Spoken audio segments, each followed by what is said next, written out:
PT Bumi Resources Tbk melakukan perubahan susunan direksi dan komisaris melalui RUPSLB yang digelar pada 19 November 2025. Ya, perubahan ini menghasilkan sejumlah pergantian pengurus inti perseroan.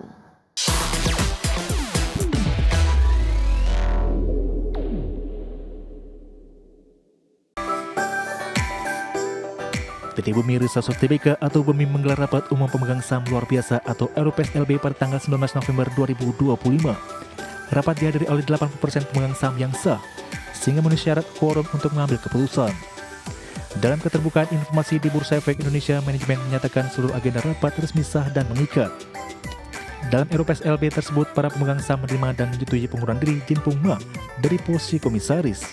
Selain itu, Ying Bing Yao He resmi mengundurkan diri dari jabatan direktur.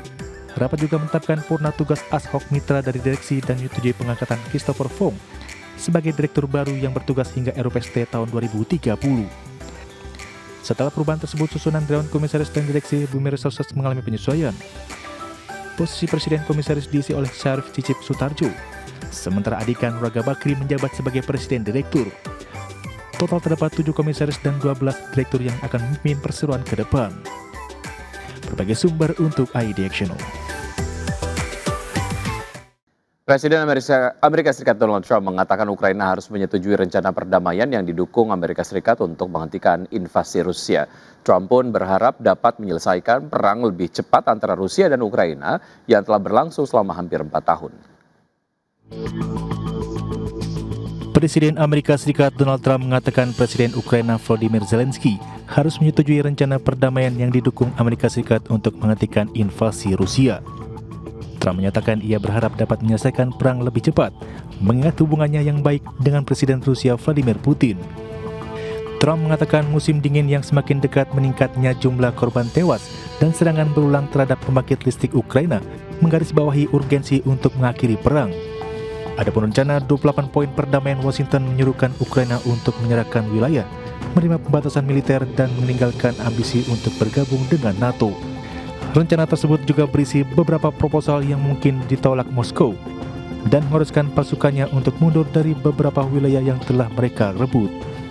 Sementara itu, Presiden Rusia Vladimir Putin yang sebelumnya menolak untuk mengalah pada tuntutan teritorial dan keamanan utama Rusia mengatakan bahwa rencana Amerika dapat menjadi dasar resolusi akhir untuk konflik yang telah berlangsung hampir 4 tahun. Di sisi lain, Zelensky memperingatkan bahwa Ukraina berisiko kehilangan martabat dan kebebasannya atas rencana perdamaian Amerika Serikat yang mendukung tuntutan-tuntutan utama Rusia.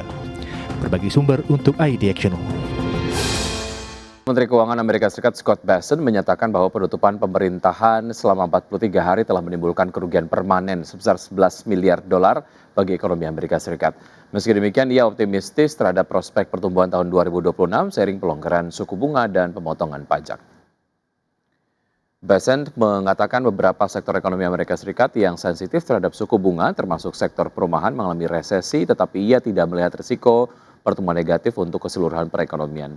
Ia menegaskan bahwa inflasi lebih dipengaruhi oleh sektor jasa, bukan tarif luas yang diterapkan Presiden Donald Trump, dan memperingatkan harga energi yang lebih rendah akan menurunkan harga secara lebih luas.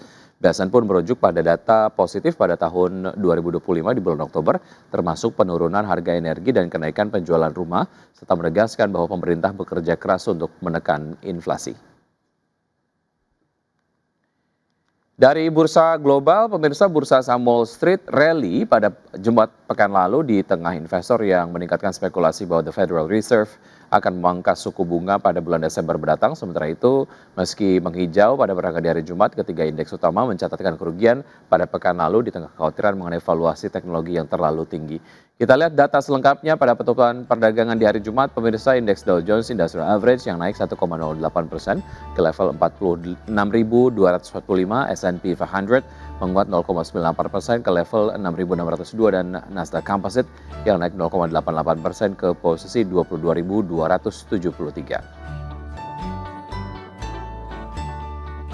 Ya, selanjutnya dari bursa Eropa, pemirsa, bursa ekuitas Eropa melemah pada hari Jumat pekan lalu dan mencatatkan penurunan mingguan karena kekhawatiran atas valuasi teknologi yang kembali mencuat, dan di saat yang sama saham pertahanan melemah di tengah tanda-tanda kemungkinan kemajuan menuju akhir perang Rusia dan Ukraina.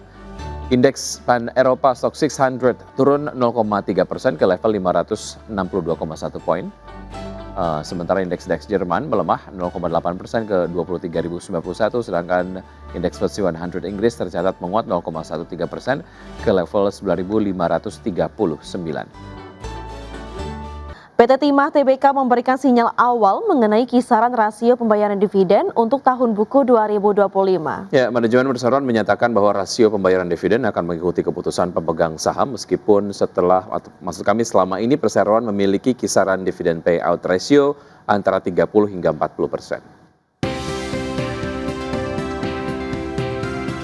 PT Timah Tbk memberikan sinyal awal mengenai kisaran rasio pembayaran dividen untuk tahun buku 2025 yang akan dibagikan pada tahun depan. Perseroan menyebut bahwa keputusan final akan ditetapkan dalam rapat umum pemegang saham 2026. Sebagai perbandingan pada tahun 2024 lalu, Perseroan membagikan dividen sebesar 40% dari laba bersih tahun buku 2024 atau senilai Rp474,65 miliar. Dividen saat itu mencapai Rp63,73 per saham. Melansir kinerja keuangan hingga akhir September 2025, emiten tambang anggota holding Main ID tersebut mencatat laba bersih Rp602,42 miliar atau turun sebesar 33,71% dibandingkan periode sama tahun lalu yang sebesar Rp908,78 miliar. Pelemahan kinerja sejalan dengan penurunan pendapatan 19,95% secara tahunan menjadi Rp6,6 triliun. Dengan mayoritas kontribusi berasal dari segmen pertambangan timah yang sebelum eliminasi mencapai Rp7,09 triliun.